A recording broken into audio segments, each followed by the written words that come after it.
Hello guys and welcome to a brand new video. Today I'm here with Mahoyo or Mahoutsukai no Yoru themed video, and I have completed it finally.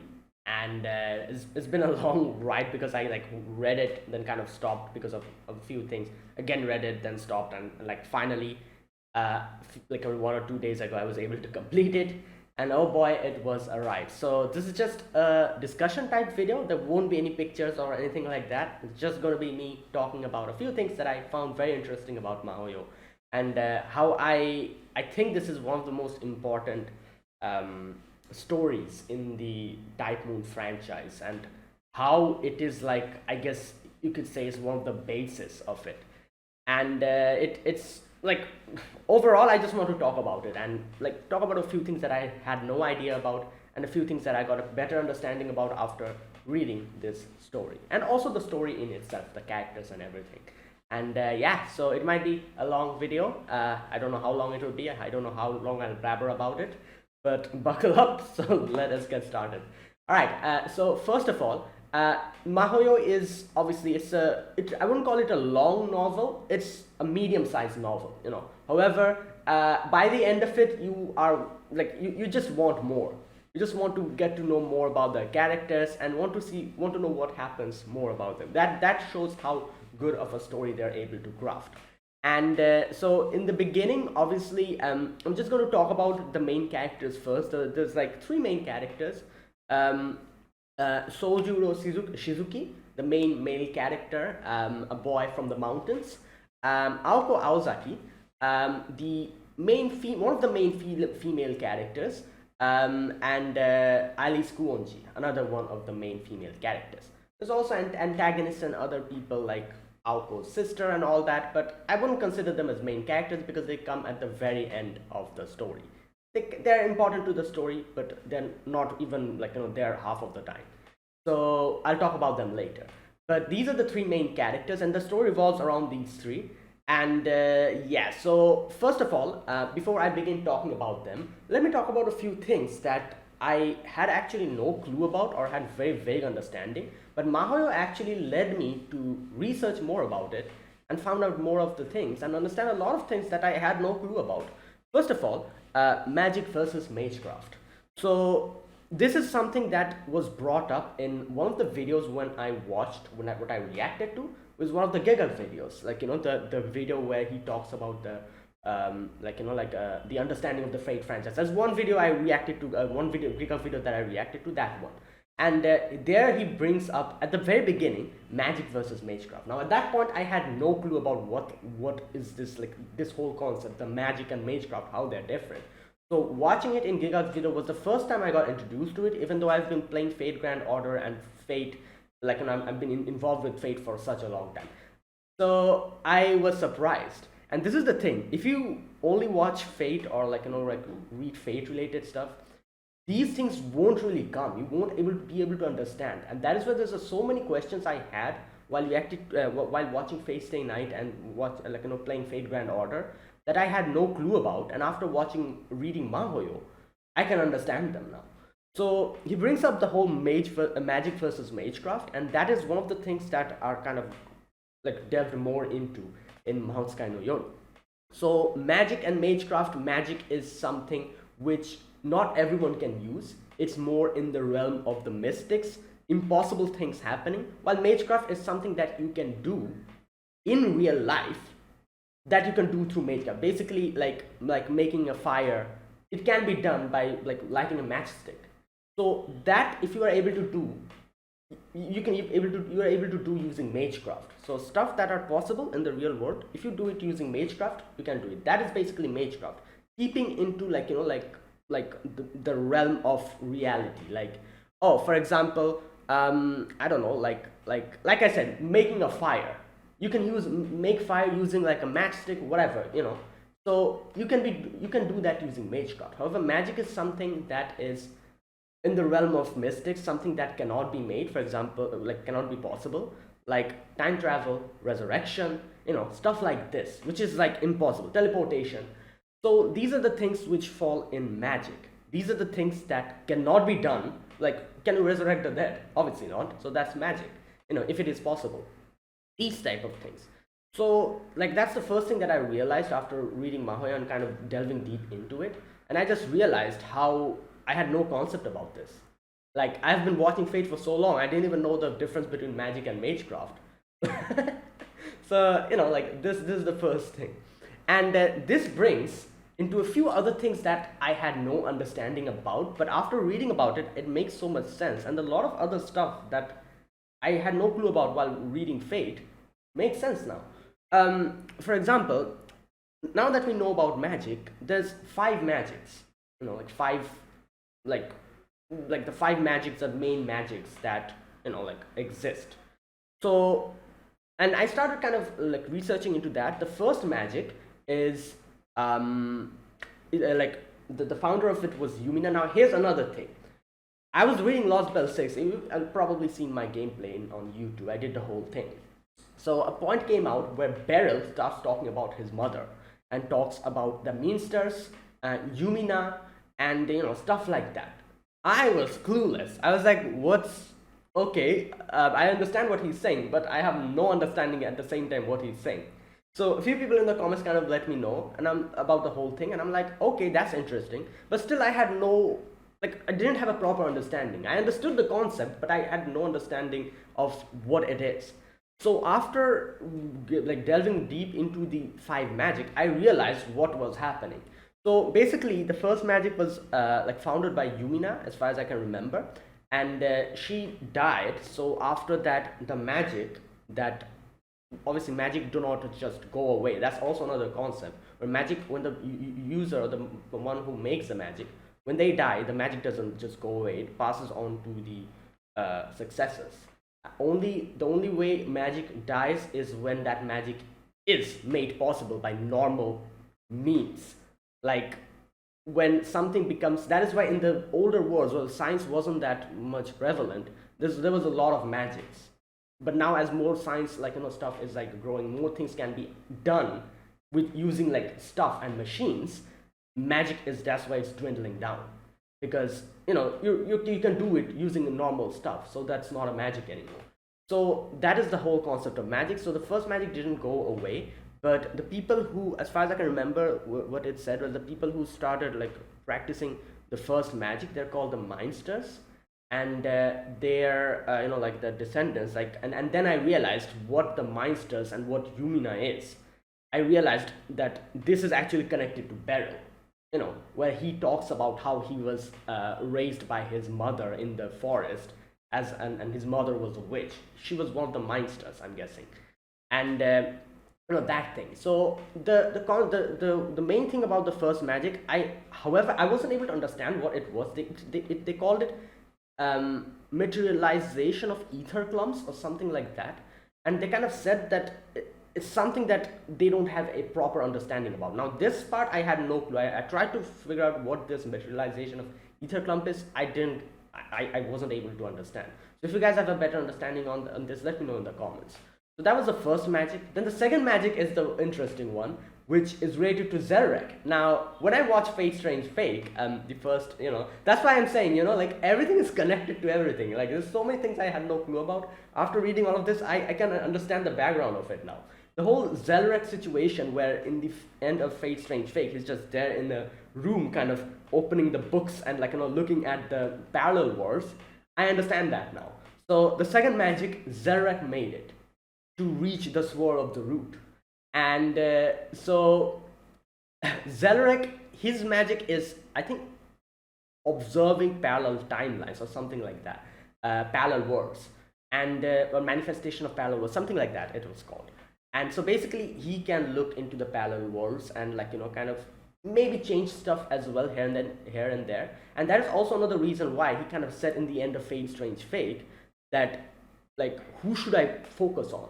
So the person he'll be focusing on, that parallel world kind of actualizes. That's why he doesn't really focuses on a single parallel world in case like that future comes true. So that kind of thing, the whole Schrödinger's, like when you observe it, that's what becomes reality, that kind of thing. So Yeah, that is like, like Zelrek. And I got to know a bit about more about Zelrek as well. It's very interesting. He's like the person who I think like has a connection with Brunstead, like, like the Crimson Moon and all that stuff. And like I still haven't started Tsukihime. I've read Tsukihime a long time ago, but I still haven't started it.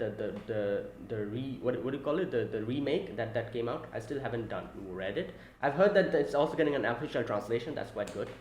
So, like I'll get into more of that when I read the remade Tsukihime. I'll probably understand a lot more about that as well. So all that stuff. But the main thing here is like Zelra is the main one, and I also got to know about the sword, the jewel sword that Rin uses in Fate's Day Night Unlimited Blade Works. How that jewel sword is something that Zelrak made, obviously, and it is the reason why it has so much power is because it is able to take ether or like like mana from parallel worlds, that kind of thing. So yeah, that is the second one, and it's also kind of like time travel, like observing parallel world, another form of time travel if you think about it. Then comes the third magic, and this is where it gets more interesting. Third magic is Heaven's Feel. Now, when I watch Fate's Day Night, everything, I understood most of the things. There's one thing I never was able to understand. What the hell is this Grail War? What is this Heaven's Feel that they talk about? In the end, in the third route, that is Sakura's route, they talk about the Heaven's Feel. And I'm like, okay, I understand what they're saying, but deep down in my head, it's not registering. What the hell is the Heaven's Feel? Now I kind of understand it. So Heaven's Feel is the third magic, and that is the, I think, materialization of the soul. So basically, a soul is able to, you're able to keep it materialized. They talk about how when someone's soul and body dies, like the soul is like the main control center, the body is like the anchor that keeps it to the world. When the body and the soul dies, the soul disperses to Akasha. So when, like using Heaven's Feel, you can keep the soul materialized. And here's another thing which I had no understanding about up until now. I realized, and it was written, that Ilya made use of an incomplete version of the Heaven's Feel at the end of the third route. That is exactly the reason why he's able to keep Shiro's soul manifested, so that they can take the soul and later on, like Toko's puppet, they were able to put it in Toko's puppet, and Shiro was able to form again. I was so confused about it. I've seen a lot of Heaven's Feel reaction by a lot of YouTubers as well, and everyone was confused about it. So was I. I kind of understood. Like, this is the thing. Like, whenever I get confused about Fate, like, I'm like, just let go. Don't think about it, because I know there's an explanation about it, but I won't be able to understand it now, even if I try to. So that's what I think about. That's my whole thing about Fate. You don't understand something, just remember that, like, don't worry about it, as Giga said, don't worry about it, just don't worry about it.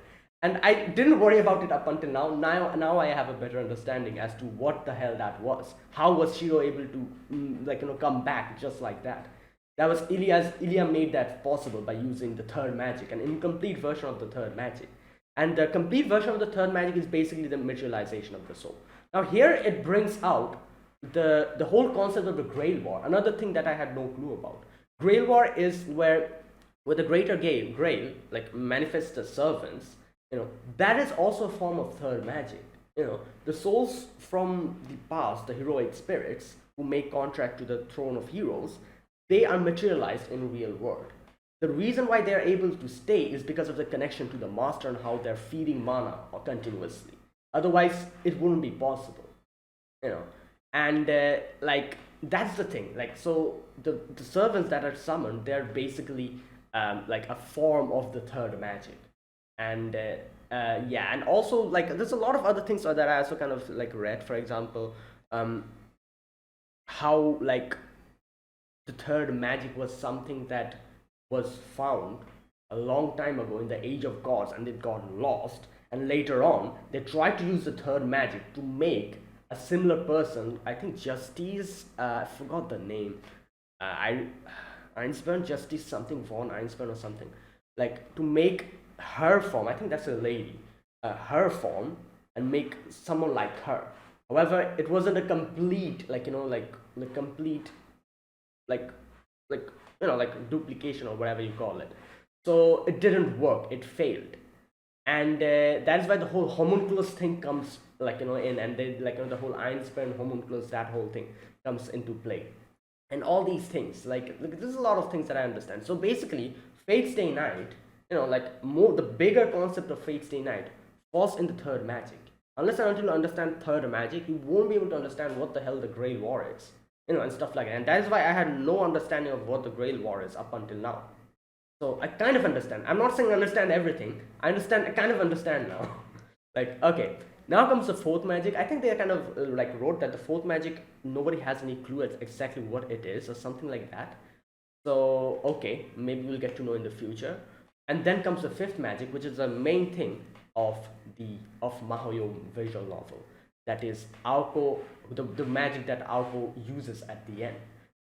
Time travel. Or something akin or related to that. So like they kind of mention how it is similar. Aoko kind of mentions how time travel, her magic, is kind of similar to the second magic, and that is why it shouldn't be the exact same thing. There must be something extra or special about the fifth magic, because you can do the same thing with the second magic, the parallel world, So Aoko's magic, fifth magic, time travel, that is something that here's the thing. The interesting thing about the fifth magic is like they talk about, like, this is the part that I kind of have a vague understanding about. I'm not 100% clear about it, even though I read it. Like the whole, like, putting a debt in the present, in the past, and kind of like without no future or something like that. And the thing that Aoko does in the end, where the conservation of energy, or the consumption of heat that is used to make time travel possible, she chucks that into the future. Like that part, I while I was reading it, I tried my best to understand what the hell was happening, but by the end of it, I was able to get a vague understanding. So what exactly Aoko does is, in the end of the route, and like where, obviously, I'm pretty sure I'll probably like write its spoilers in the title, because a lot of spoilers will come out. So in the end of the route where Shizuki dies, she uses Shizuki's time. Now correct me if I'm wrong, like I said, this part I still am not 100% clear about. It's a very complicated part.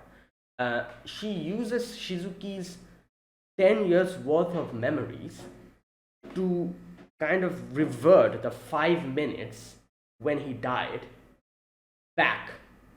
Now obviously, like, since she does that, as soon as the like as I say, like, nothing can be created or destroyed. Since she does that, when the magic stops, everything will go back to normal, so Shizuku will die again. So what is the point? How do you circumvent this? So what Aoko does is, like, to make use of this whole thing, a lot of heat was consumed, this whole time travel, and there's like a debt in the present. What she does is she takes the debt and she talks to this about Touko, and Touko gets very angry about it. She's like, what the hell did you do?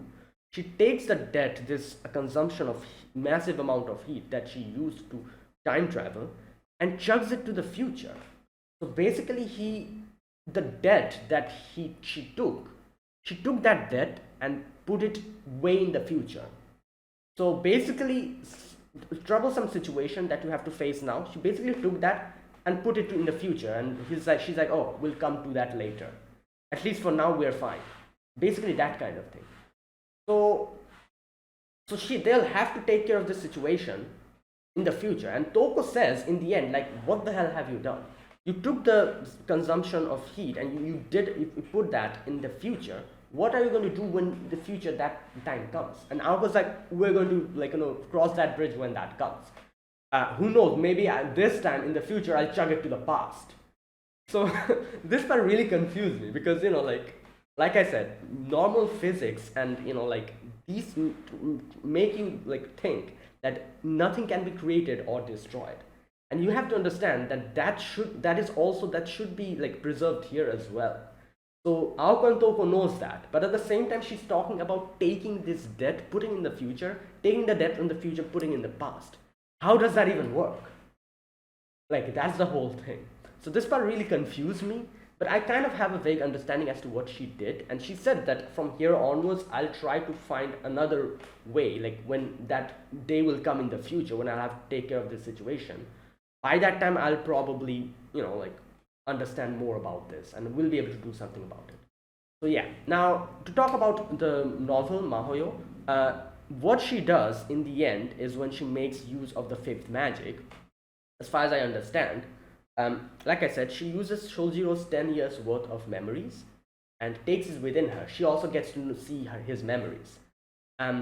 She uses that, reverts 5 minutes back of time so that Sojiro becomes alive, and at the same time she like fast forwards like her own experiences into the future, 10 years into the future. So she reverted the whole Sojiro, the soul, the body, everything 5 minutes into the past, while not her body but her experience and memories, her soul, she fast forwarded 10 years into the future so that she can take care of Touko and fight her. So that's what she did. She did two things, like revert Sojiro's time back and fast forward her time back. And then obviously when the magic will be undone, everything will go back to normal. And this brief amount of time, everything that happens, those memories will be gone. And like Sojiro would also die if Aoko didn't chuck that whole thing into the future. Sojiro would also die because everything will come undone.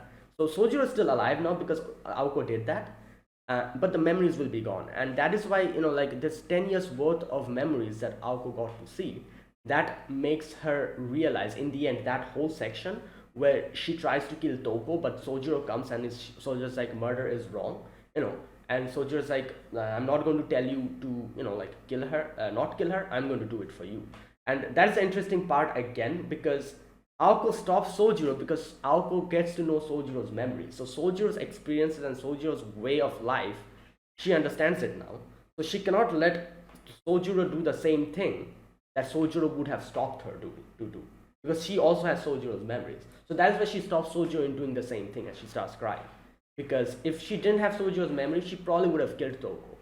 But seeing Sojiro going through that, like she kind of says in the end that if I let him do that, they'll probably like haunt him for the rest of his life, and he'll die by the end of it without being able to keep that like that guilt. So I cannot let him do that. Now that I know his memories and his experiences, I cannot let him go through that because I feel it myself. And that's why she stops him in the end. So yeah, I kind of went on a tangent. I was talking about the fifth magic, but yeah, this is basically the fifth magic. Also, another interesting thing, the red shadow, or whatever you call it, that comes, which I understood by the end of it, is the counterforce, isn't it? It tries to stop you from changing, because like the magic is said to be very harmful to the world, and the counterforce comes in whenever you reach true magic and tries to stop you. So this obviously, like when Aoko activated the fifth magic, the counterforce, the red, like devil or demon or the red shadow, whatever you call it, it comes. This also happened once in the amusement park, and I just realized it in the end that at that moment she was also probably going to use the fifth magic. That's why the red shadow came, trying to stop her. But obviously Sojiro like saves the day by the end of it, so she doesn't have to, do it. So there you go. These were the 5 magics. A lot of things I got to know about in the magic and the, like Magecraft and all that stuff. So if you have anything else to add, let me know.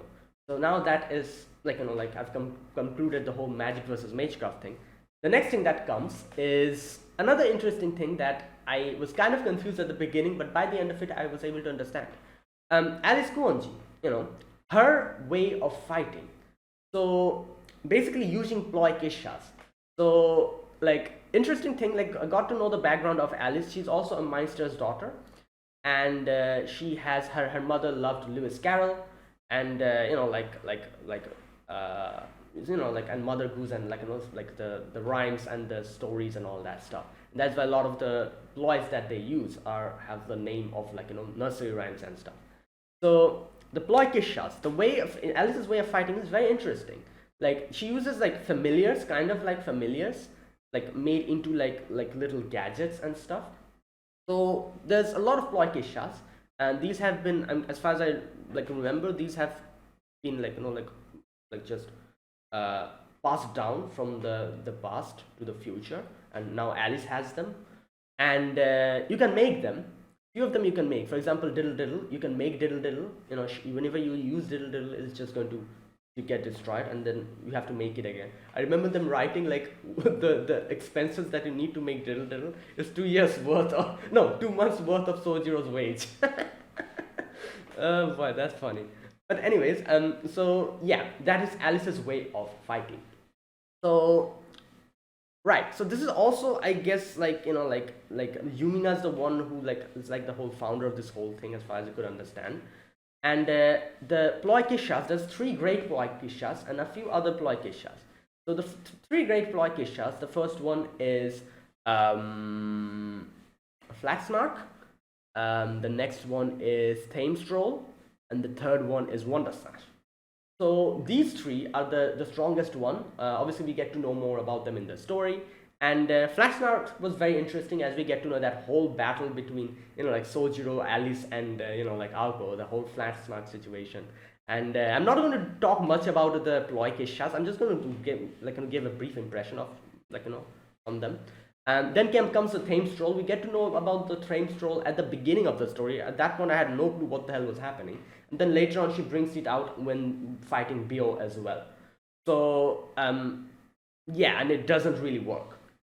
So that was the Thamestroll. And then it comes Wonder Slash. We don't really get to see much of Wonder Slash, kind of a little bit. It's like a fog type of thing. It's another one of the vicious, like Ploy Kickshaws. And then comes the other, like, I guess you could say, like, not 3 big, but other, like, Ploy Kickshaws as well. Not as strong as the other ones. Diddle Diddle is, like, the one that Alice uses the most of the time. It's kind of like a field that kind of helps her increase her power and deepens the knife so that the other ploys can be used, that kind of thing. And it, like, breaks every time she uses it. And like everything is like related to the nursery rhymes, diddle diddle, cat and the fiddle, that and that. And then a few other like interesting ploys are, as far as I can remember, Ronda Robin. That one was interesting. Like Robin just talks, and Robin was a very interesting character. I really liked the way they voice acted Robin. It was very fun to hear him talk, And then comes what else? Scratch Humpty and Scripps Dumpty or something like that. There's 2 of them. I think Humpty is the egg one that like bothers Sojiro in the whole thing, and then there's the Scripps Dumpty or something like that, which is like the eyeball, and the Sweets one, which we get to know in the extra story. Then comes Tweedledoo and Tweedledum. I think the 2 pigs, and they have an interesting thing about like how how much dice you'll roll. Alice always rolls this double 6s, so it takes the form of a pig. It has other forms as well.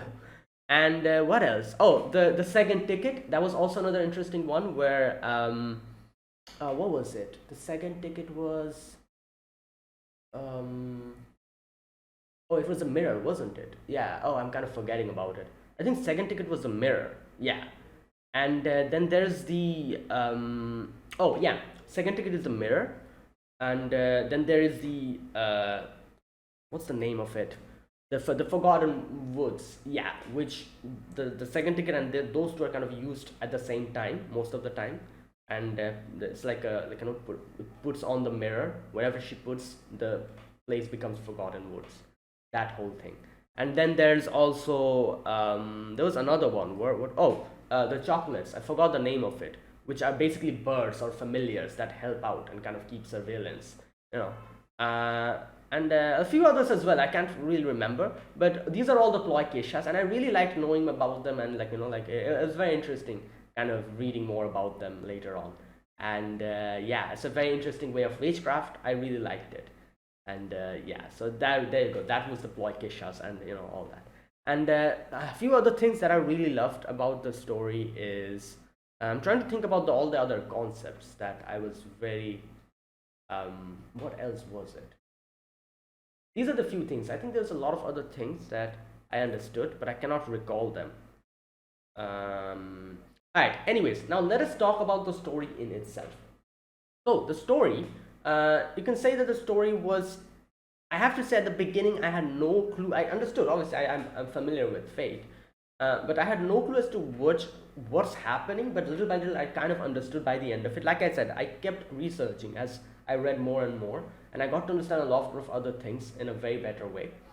And so the story is very interesting. For example, the whole Sojuro and Aoko dynamic, where in the end, like there's one odd thing about Sojuro you could see throughout the whole story, is that like the first thing is how, obviously the reason why he's so clueless about everything is because he's from the forests. But the main thing about him is like his lack of morality, kind of. Which at the beginning I was like, why is he like this? And in the end, it actually answers our question why he's like this. So this is also another reason why Aoko always felt frustrated whenever she looked at Sojiro, and she was always so angry with him because Sojiro had something that she didn't have, and Aoko had something that Sojiro didn't have, and each of them were envious of each other in a weird way. And that was, I think, like in the end, Father Eri kind of explains it in a very good way. He says that Sojiro, you are someone who can accept everything, but you have nothing.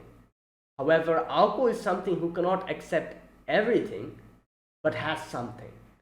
And that is the main thing. Aoko was, I guess you could say, envious for Sojiro for his ability to express, like, accept everything. And also at the same time, Sojiro was envious of Aoko, of her ability to, like, to kind of like have like a, what's that word, like a proper direction that she wants. She knew what she's doing. She didn't accept everything. There's a few things she was true to her, like in a way. She had a way, and that's the thing. That was what Sojiro was envious about. And it makes sense by the end when we get to know Sojiro's past as to why he's like this. He was in the forest being trained as an assassin. And he really reminded in the end when, the fight, okay, the fight with Beo, I'm also going to talk about it. That was one of the best parts of this, of the novel. So the whole thing with, when the whole fight with the Beo was happening and after we see what happens, I was like, damn, he really reminds me of Kuzuki. And funny thing, in the end, we get to know that he was exactly like Kuzuki sensei. And I was like, oh wow, that's interesting. I just thought that he reminded me so much of Kuzuki. And then in the end, we get to know that that is exactly what he was. He was trained by us, people to become an assassin just like him. So yeah, now so that is like Sojiro's whole character and Aoko's whole thing, and that's why it made it so interesting. Always throughout the whole story, we get to see Aoko always kind of clapping back at Sojiro at the smallest of things, getting frustrated, and in the end we understand why that was, because she knew that Sojiro had something that she didn't have. His way of kind of moving in the world was like he accepted everything. But at the same time, Sojiro also envied Aoko upon her ability to have a proper goal and focusing on something completely. Aoko did not accept everything, but even though she rejected half of the things, she had everything. Unlike Sojiro, who accepted everything but had nothing. So that was the whole thing, and that was very interesting to see. In the end, the whole understanding of the characters, of why as they say, opposites attract, that kind of thing. And yeah, so there you go. Now one of the most important and one of the most best parts of the story is Shizuki versus Beo, or what was his other name? Lu, I think, no? Beo Lu, like Touko named him Beowulf. So I'm just going to call him Beo. So that was one of the most important and most interesting part of the story. So now, when that happened, I had so many questions. I was like, how the hell is this possible? He's a phantasmal beast, while Shizuki Sojiro is just a normal person. Now, the funny thing, up until that part, throughout the whole story, I was like, there must be something about Sojiro. Why? He's a normal character. Now, how is he able to do a few of the things that we get to see? Like, there's a lot of the sections where Alice and Aoko were so confused. For example, when he saved Alice from, Beo later on, comes to the phone booth, like, Alice kind of questions how the hell was he able to come here this fast? How is it possible?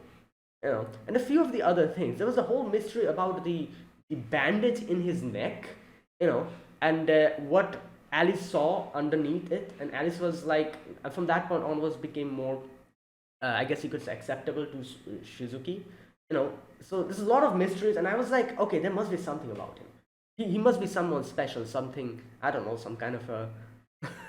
I like what Beo was, like a phantasmal beast. I thought that Shojiro was someone like that as well. I was like, oh, this is going to be, in the end, it'll be revealed that he was someone special from the beginning or something. And but turns out, nah, he's just a normal person. And that was the most interesting thing when that happened. I was like, how is this possible? And then I remembered that, wait a minute, didn't something like this happen before as well? And then I remembered Kuzuki, him attacking Saber and him defeating Saber like that. At that moment, I was like so confused. This is another thing that confused me a lot in Fate Stay Night, as to how the hell was Kuzuki was able to do that. Like, yeah, I understand media was like, boosting his power and made his hands like, stronger or something like that. Still, a human defeating a servant like that, how is that possible? So, like, I kind of understand it now. So basically what happened with the whole Soljiro situation, as they explain it in the end, at first I was like in complete denial. I was like, this is impossible. What are they going to explain? What type of explanation are they going to give that's going to make me understand that a normal dude fighting a phantasmal like that, how is it possible? And funny thing, by the end, when they give us the explanation, I was like, oh yeah, that does make sense. So basically the explanation was, we have to understand this part, kind of little by little. There's a lot of things that went on in this whole battle. Sojiro's match with Beo was actually very, I guess you could say, advantageous to him. There's a lot of things at play here. First of all, Beo had no understanding as to what he was the strongest up until now. He didn't know what defeat was. He didn't know what fear was, any of these things. So, the kind of thing where someone who never, experiences something throughout their life, if you suddenly give them that in a huge dose, they break down completely. That's the biggest thing that worked here. His realization in the end. It broke his soul and heart completely. Beo wouldn't, in no way could Shizuki defeat Beo if Beo wasn't as inexperienced. And that's what Touko says in the end. The matchup was so bad. If Beo was someone who was way more experienced, he would have just got back up and messed up Suzuki. In no way Shizuki would have been able to win there. So a lot of things worked in the favor of Shizuki. That's the first thing. Beo not having a proper understanding or experience, and him not knowing nothing about the real world, it was like a shock to him. It happened so quickly. That's the first thing. A few of the other things, when Shizuki kind of riles up Beo gets mad, and as soon as this is another thing we have to keep in mind, that when you're cool and calm, you will know what to do. When you're mad and completely gone, you lower down your guard extremely. So that's what happened. He riles him up up so much that he goes completely crazy and tries to get him. And in his head, he's like, oh, this is a puny, insignificant human being. I can just whack him and he'll die. And that's why he just lowers down all guard and just tries to go towards Shizuki. And they kind of explain it little by little as to how Shizuki saw that moment, saw the exact moment where his heart, his torso, they kind of talk about contraction and expansion. The perfect moment when Beo was kind of trying to lunge towards him, his balance was down, his guard was down. At the exact moment where he was going to pounce on him, everything was down. And that is where Shizuki punched him in the heart, near the heart. Now, that didn't seal the deal. The important part is the next thing that he does. So when Beo attacks Shizuki and like tries to attack him, Shizuki puts his leg in the in the ground, punches him in the heart, and that bewilders Beo. And at the same time, Beo also attacks, so Shizuki's hand just destroys, gets completely destroyed, just gone completely. So that bewilders him, and you remember that one section where they kind of show us what Beo is thinking. Beo's like, what the hell is happening? He punched me? Like, how is that possible? What is this? Like, what is this pain? And what is this fear? And all these things like he's thinking. Like, it's like kind of, and that makes him lower his down completely. He's so bewildered, and using that momentary amount of time, they kind of explain it in the end that when Shizuki hit him for the first time, it did no damage actually. His guard was up and his strong, like his protection was there. So it didn't do anything. What seals the deal is the next thing that he does, where he moves using that little opportune moment where Beo was bewildered completely as to what the hell happened, where his guard completely went down. That is when Shizuki strikes the second strike, where he goes like this and does this to his backside. And that is where it destroys his heart. So he basically attacked this part and the same part from the back, when his guard is lowered. So the first attack didn't do anything. It did nothing. It just broke his hand. And the next moment he uses where Beo completely lowers his guard to attack the back, and that's where it destroys his heart.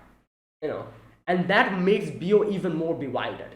It isn't over yet, His heart is destroyed, so what? Beo is a phantasmal beast, he can just come back. But as Touko says, this is exactly what seals the deal. Because Beo has never felt anything like this before.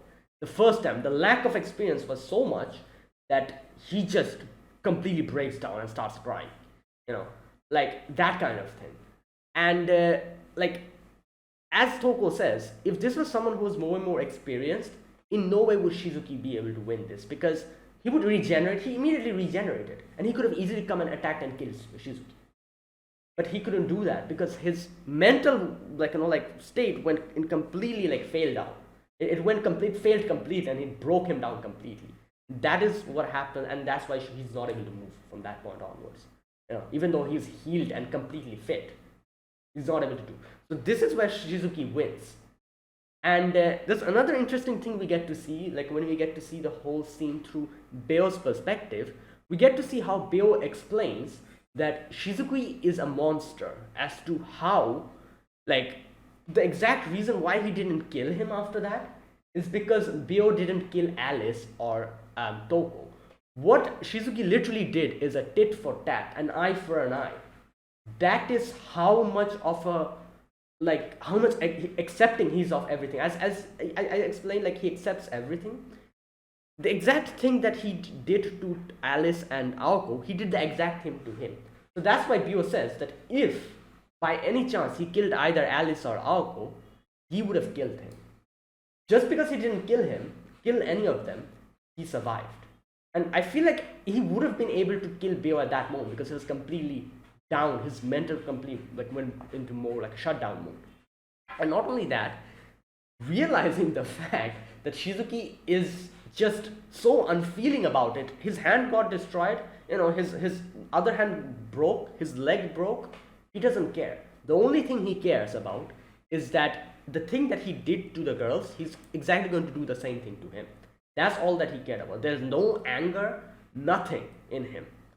And that realization, and the realization that if he killed any of them, he would do the same to him, basically tit for tat, mentally breaks him down even more. And this whole part was crazy. There's a lot of things to understand here because, like I said, at the beginning, I was like, in no way, how can they explain this?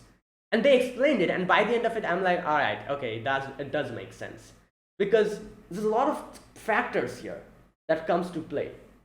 In no way is Shizuki able to defeat a phantasmal beast. He was able to do that because of his personality, Beo's lack of experience, and his ruthlessness and coldlessness. So Shojuro's his apathetic way of looking at the world. That is what made him win here. And there you go. That is how one of the most badass moments of I want I want to see this scene in the movie. Obviously the movie is coming, and I'm sure like half of the people who have will probably not be able to understand this part in any way. There's a lot of people who will probably be that like this is crap. What the hell is this? Impossible. But this is the reasoning that they give us in the visual novel. I doubt they'll be able to give this amount of reasoning in the movie. So it'll probably be lost in adaptation.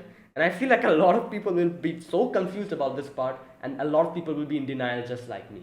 But this is the explanation, and this is how I understood it.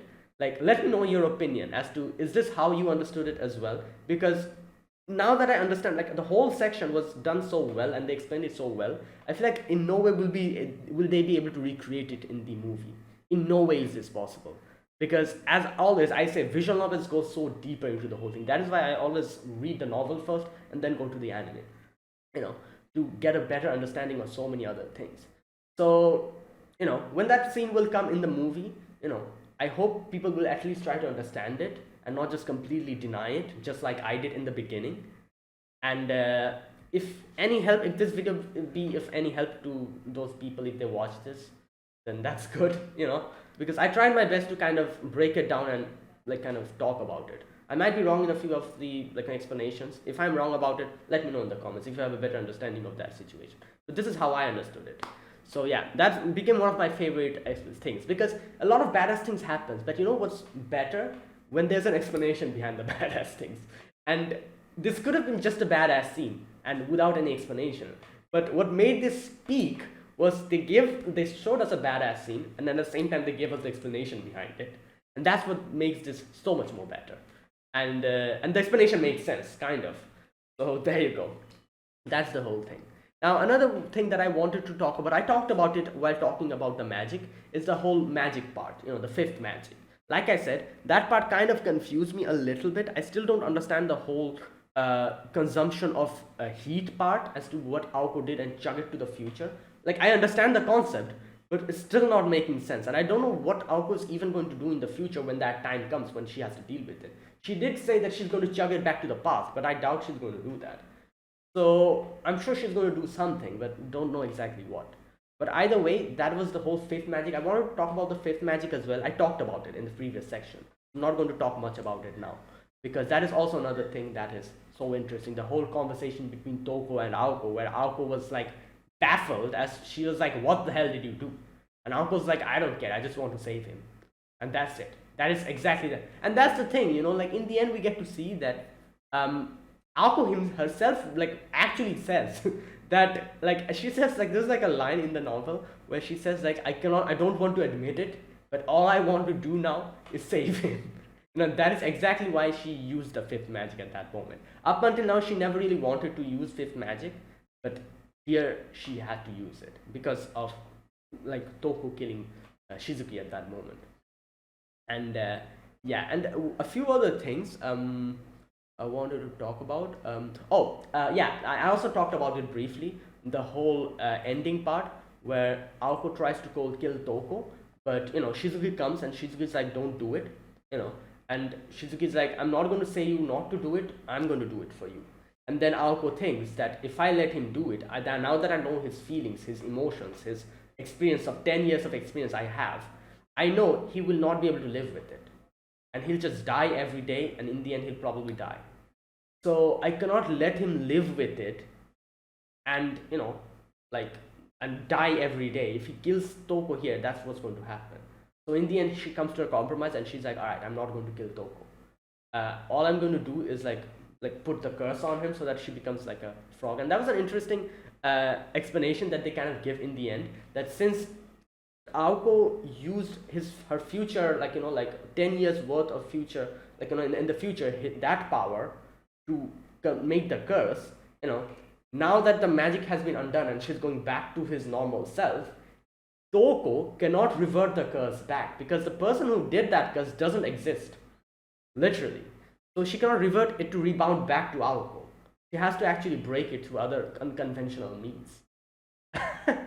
So that was an interesting thing, and that's what happens. She does the thing and she goes, and like it was so hilarious to see in the after story or in the extra story the whole ploy, the sweets ploy, the extra story, the whole Kumari and Shizuki, that whole story, where we get to see that Toko's just here. Toko's like, oh, I already broke it, like it was difficult, but yeah, I did it, and she's already here, and I'm like, what the hell?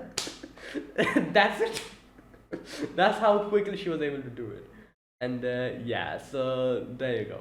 Now then comes another interesting part, and that is the ending, where we get to see where Shizuki's memory would have been completely wiped clean, and they take him to his grandfather, to Aoko's grandfather, and Aoko's grandfather kind of talks to Shizuki, and Aoko's grandfather kind of says that I'm disappointed in you. Like, I saw you and I thought that you who were able to influence Aoko so much would be an interesting person, but you're someone who lacks anything, who doesn't have anything. I've disappointed in you, so I'm not going to remove your memories. Go away, kid. Leave me alone. Tell Aoko to remove your memories. I can't be bothered. And that is what actually makes Shizuki keep his memories. In the end, when Aoko and Shizuki goes back, there was a really cute little after credit scene where they show that obviously Aoko had to Aoko's main goal up until now was to remove Shizuki's memories, because he got to see the whole thing, and nobody should get to know about Magecraft and mages, and because of that, she and Alice had the plan to remove his memories. But the after credits scene kind of shows that she finds a book in the library about a Nordic, like a runic method to remove memories. And she looked at it and she's like, wait a minute, didn't I see Alice reading the same book on that day? And she's like, the book was kind of high up. So she realized that Alice came across the book a long time ago and she decided to hide it. So that they don't need to remove Shizuki's memories. And seeing that, Aoko kind of chuckled, and Aoko kind of put it even higher up, so that they don't find it. And that is their compromise to, keeping Shizuki there and keeping his memories. That was a very nice little part in the end, because we get to know that Alice accepted Shizuki from a lot, because that's what happened. We literally saw this one scene where Alice was reading the book on the couch. So after reading it, she probably put it there. So from that point onwards, or from before that, Alice had accepted Shizuki, and she didn't really talk about it that much. However, Aoko, after finding the book in the end, she kind of chuckles, realizing what Alice did, and she also puts it higher up. And yeah, and I'm guessing if Aoko found the book earlier than everything that happened in the end, she probably would have, maybe, I don't know, removed his memories. But since everything that happened in the end, she had changed her mind, and yeah, let Shizuki stay over there. So that was the ending. And yeah, now a few other things that I have to talk about. A few of the other characters.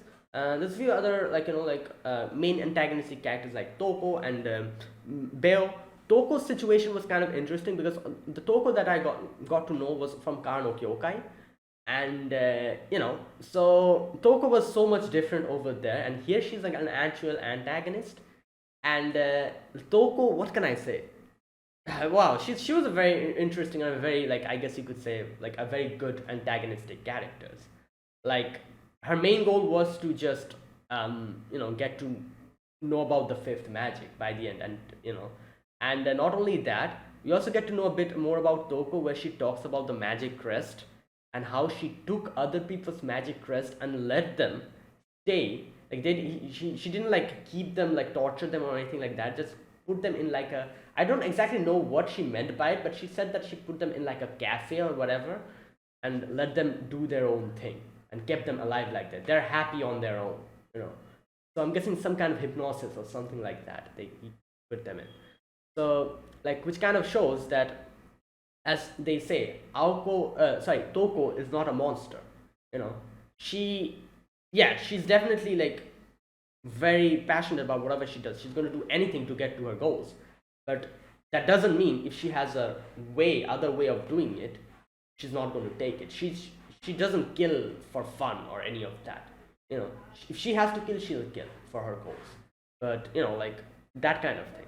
And also that whole like part in the end where her battle between Aoko, like that happens. She was using Beo, and Beo is also another important character. Beo's part was kind of funny because after getting beat up by Sojiro, he changed completely in the after story. He's like he's like Sojiro's best friend. He's like just like after Aoko Touko left for because of the whole curse that Aoko put on her, you know. He became like completely like just like so friendly with Sojiro, and like just his best friend or whatever, like something like that. And in the after story we kind of get to see that in that whole that sweet Ploy Kickshaw story. And yeah, so there you go. That Beo's situation was also kind of funny. Like that gave him such a shock that she like it makes sense, because Shizuki was the first person who became like kind of showed him the power of how an ordinary person can be, and kind of gave him like a culture shock or whatever the hell you call it, and that made him so much more excited about Shizuki and probably respect him so much, and that's why he became like that. And there's a few other minor side characters like Tobimaru, Kumari. Tobimaru was a bit more involved in the story, I guess you could say, that we get to know more about him. Kumari was very less shown. The after story, the extra story kind of showed a lot more about her and gave her a lot more understanding of her situation, her family and everything, and how she likes Tobimaru and all that. And then there is obviously Kinomi, I think that was his name, that kid. Oh my god. And suddenly in the after story, in comes another character out of nowhere, Riddle. I'm like, who the hell is this? Where did she suddenly pop out from? She's also another minster, as we get to know in the end. And the suit witch, something like that they called her. And at first I was like, is she like kind of like Luvia? Like how the whole dynamic between Rin and Luvia. I guess that dynamic was kind of there between Alice and Riddle. And Aoko was a lot like Riddle, so I couldn't call Aoko's and Riddle's dynamic Rin and Luvia's dynamic. You could kind of say that Alice and Riddle's dynamic was more like Rin and Luvia's dynamic, but kind of like that. But you know what, Riddle kind of reminded more, not Luvia, but reminded kind of me more about Elizabeth Bathory, the Elizabeth Lancer Bathory, the little one who always talks about being an idol and everything. Her, Elizabeth Bathory Lancer. She reminded me a lot of her, and a little bit of Luvia. So yeah, like that came out of nowhere. Like suddenly Riddle just came in. Like, so yeah, these are all the other characters, and obviously the other characters. Eichi, like Priest Eichi, like Father Eichi, he was there. I think that was his name. Fujimaru, no, Ritsuka. Sorry, I called him her Fujimaru. the name, I mixed it up. Ritsuka, yeah, Ritsuka. Why did I call her Fujimaru? Yeah, Ritsuka, and then sister,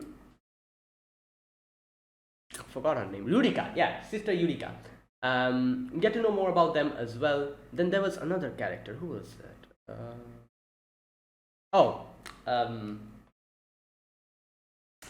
That teacher, the sensei. I forgot his name. That guy. So yeah, all these characters. So yeah, it was a very, very interesting read, and I loved it. I loved every second of it. I can't wait for the movie to come out. And yeah, this made me appreciate Mahoyo so much more, and I just understood so many more things about the Nasuverse and Type Moon in general. But there's still a lot more, obviously. Like, I haven't even gotten started in the whole Tsukihime situation of the whole Ultimate Ones, and I kind of like reacted to a video made by Otaku Daikun about the Ultimate Ones. I understood a lot then. I've forgotten everything about it. I'll probably watch those and read those as well when I start Tsukihime. But the whole Tsukihime situation is still left.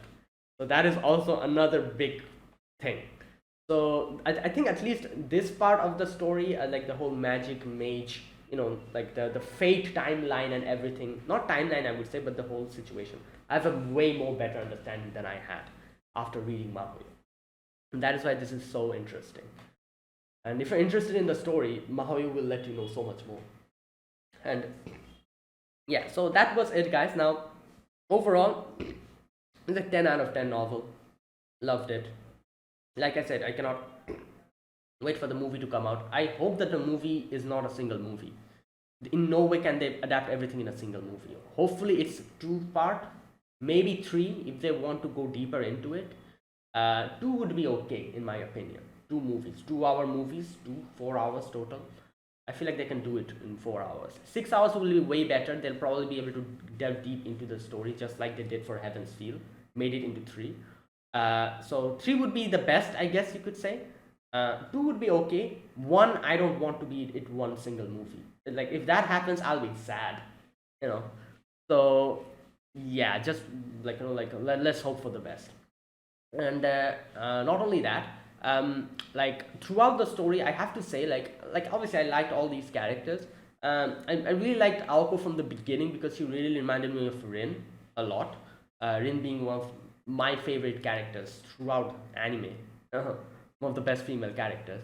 However, I have to say, it's interestingly, by the end of it, I feel like I started liking Alice a bit more than Aoko. Like Alice, like at the beginning, I really didn't have much opinion about her. But as we get to know more about her, I started liking Alice a lot more than Aoko. I don't know why, but I kind of liked her a bit more. So she's currently my favorite character in this story, Alice. And I would have loved if they actually went deeper into Alice's story. Unfortunately, that didn't really happen.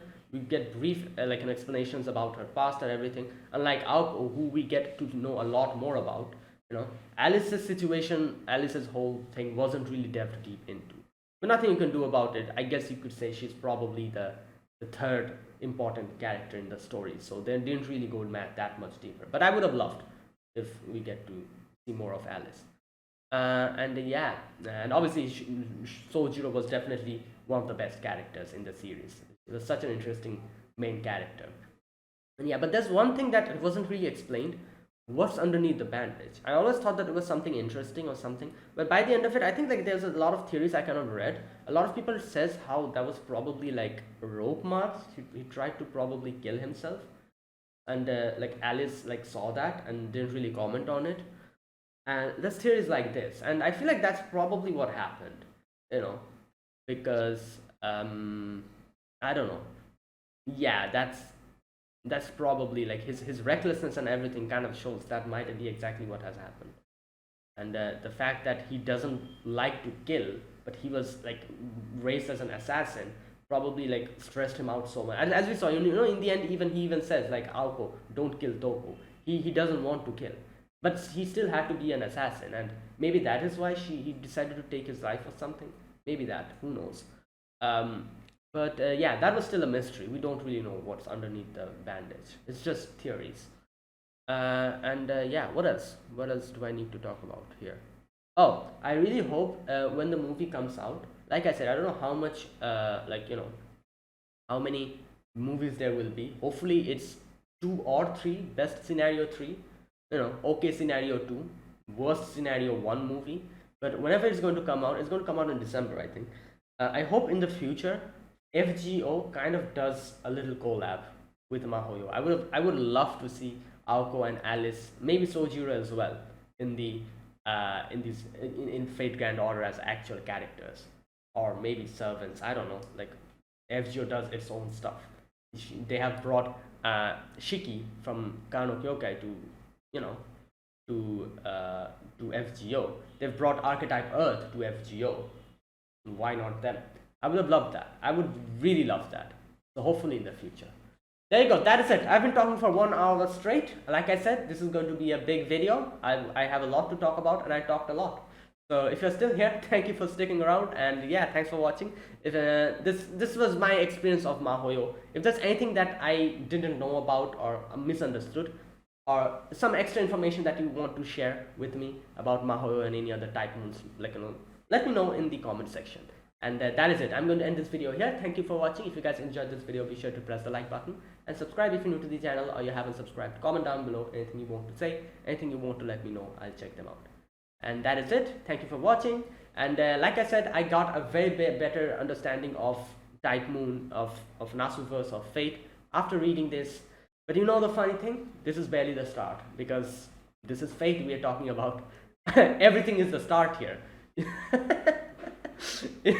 you understand? You think that you know a lot about Fate Stay Night, or like, you know, the Nasuverse. You'll be hit with reality very soon. You'll be like, oh, by the end of it, you'll realize that you know nothing. Again, this is barely the start, I feel like.